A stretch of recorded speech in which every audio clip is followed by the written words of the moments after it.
Archons. It's not something that's unusual for the player to see. Not counting Alphino, Red Alphino and Estinian, every major scion is also an Archon. But that doesn't really explain what the Archon's mark represent or what the select few have done to receive it. Join me in delving into what makes an Archon, and who knows, perhaps we'll get the chance to become one in the future. Warning: Endwalker spoilers ahead. So the first question: what is an Archon? An Archon is a distinguished individual who has excelled in a specific field, contributed greatly to said field and have demonstrated their exceptional knowledge within it. For example, Wijstola is an expert in magical arts while someone like Thankid is an expert in espionage. That is to say that Sharlayan values both traditionally theoretical mastery as well as practical mastery. More than mere prestige, an Archon has unrestricted access to the forbidden tomes in Numenor. They can also help their acquaintances enter old Sharlayan a lot easier compared to foreigners without similar company and status. That moves us to the second and biggest question: could the Warrior of Light become an Archon? Let's review the requirements again and see if we've managed to meet some of them.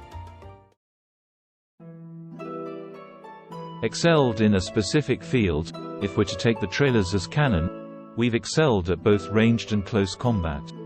Though out of all the jobs categories, tank is most likely the leading candidate. Not counting Gunbreaker, we've become experts at every tank job currently in the game. Furthermore, if we look at demonstrated their exceptional knowledge within it, one could say that we're more than qualified. As you might already be aware, most job quests stop rewarding abilities at LVL 70. This means that as a Dragoon, you learn Stardiver all on your own. And as we can see, the pattern is the same on other jobs. And here we come to the one requirement that might be a bit harder to achieve: contributed greatly to said field.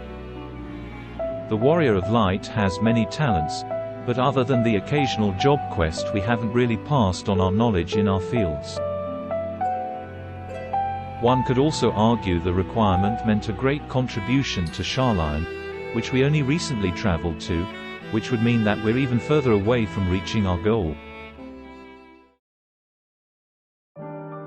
Now there is still hope for us to achieve the title of Archon. For example, if the player character is proficient as a gatherer or a crafter, one could argue that we both demonstrate and contribute to that specific field.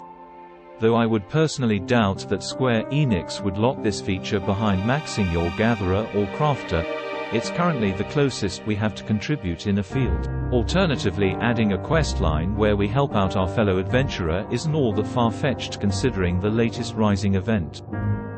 In any case, it will be interesting to see if this is something Square Enix would consider now that we've finally reached Sharlayan. Could we become Archons, and would you choose to be one? Thanks for watching. See you in the next video.